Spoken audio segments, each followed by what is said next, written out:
Matapos ang trending revelations ni Shala Dismaya, may bago na namang karakter na lalantan sa longest-running comedy show na Bubble Gang. Ang katotohanan. Handa na lang siyang isiwalat ang katotohanan.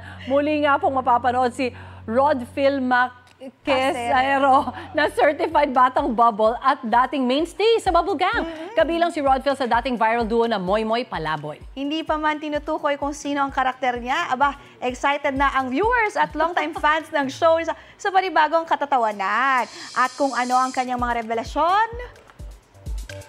Abangan. Sa darating na linggo, sa episode ng Bubble Gang, 6:10 p.m.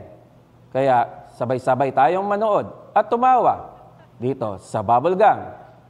Gusto mo bang mauna sa mga balita? Mag-subscribe na sa GMA Integrated News sa YouTube at tumutok sa unang balita.